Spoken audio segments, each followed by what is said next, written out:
Yo, what's up guys? For today's video nga pala, nagbenta tayo ng crayfish natin guys. ARC, Australian Red Claw Crayfish guys. So ito nga pala yung mga nabenta natin guys. Ano pa nga pala ito i-deliver sa Lucena guys. So from Muntinlupa to Lucena guys. So ito papakita ko sa inyo. Ayan oh. Diba? So maliliit lang to. 2 to 3 inches lang yata to guys. Pero magandang klase to ng crayfish guys. Kasi nag-message lang sa akin si sir. Nakita daw niya sa mga vlog ko na maganda daw yung breed natin ng crayfish natin guys. Kasi color blue siya. Yung iba kasi nito color green, dark brown, medyo ma-black. Depende kasi yan sa breed or kung paano kayo mag-alaga or sa water quality.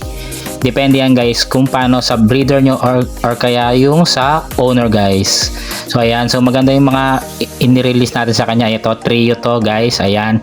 Pero ano nga pala to, mixed gender kasi chinek ko medyo hindi pa kita yung gender niya kung male or female to guys. Pero swerte na rin ni sir dito kasi pang bibreed niya to pag lumaki guys. Imimix niya sa mga crayfish din niya guys. So dito ko nga pala ilalagay yan. Ayan, may water lettuce tapos sa tab nilagyan ko lang ng butas yan guys. So ang ano nga pala delivery time or transpo 2 to 3 hours yata yung Muntinlupa Alabang to Lucena guys sa bus. So dito ko nilagay yan, dalawang tab lang yan, binutasan ko tapos binasa ko ng konting tubig yan guys.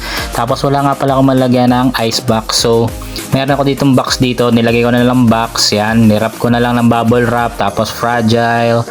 Tapos ano ba to, binatos-batasan ko lang ibabaw. Tapos sa loob nga pala nilagyan ko ng plastic para hindi mabasa yung box guys. Pero alam ko naman na aabot na ng buhay doon kasi nakapag-deliver na rin ako dati doon sa Lucena guys. So samahan nyo ako, pupunta tayo sa terminal sa Alabang guys. So ito, walk trip muna tayo guys. So bawal nga pala mainitan to guys pag mag-ano kayo papadeliver pag sa motors.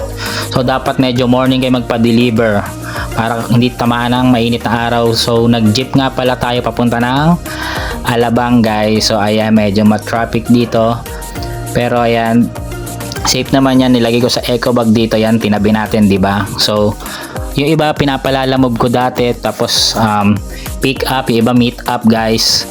Pero ito syempre tinulungan natin sir kasi gustong gusto ni Sir Jow dito sa VT X Terminal dito sa Alabang guys. Ito yung dating Metropolis, dating Star Mall. Ito terminal na siya ng mga bus. Tapos meron dito papunta ng Lucena guys. So dito yung bilihan ng ticket niyan. Yan, kausapin nyo lang yung conductor, yung driver yan, bayaran nyo na lang dyan. Mga worth 300 yata, 200 to 300 yata yung bayaran dito guys. Tapos ito may waiting area, may food store dyan sa gilid or waiting area guys. So dito nga pala yan, ito yung bus na sa Lucena Grand Terminal daw. Tapos doon na lang pipick upin ni Sir Jow yung crayfish niya guys. So ito, pabalik na tayo, pauwi na tayo. So waiting na lang tayo kung buhay bang makakarating sa kanya yung mga crayfish natin doon. Wait natin yung update niya. Pero sabi naman niya, siya na daw bahala basta makarating lang to. So ito na ang inaabangan natin. So halos 3 hours nga pala, 10:30 tapos 2:30 dumating kay Sir to. Ayan, di ba? So yan, nagalaw naman, buhay yung unang dalawa dito, tapos yung pangatlo buhay din. Okay naman. So ayan, inacclimate muna ni Sir dito sa aquarium niya.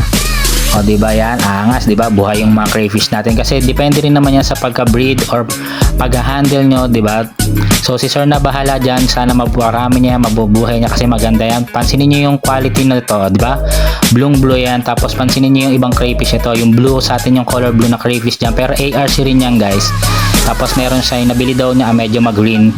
So malinis naman yung water quality niya. So gusto niya crossbreed yan para maging blue din yung breed ng crayfish niya guys. So thank you for watching guys. Sana may natutunan kayo. Order lang kayo kung may available tayo, PM lang guys. So ayan, diba? Ito yung sa atin yung blue tapos yung green yung yung nabilhan niya. So thank you for watching guys. Pa-like and share ng video na to. Thank you.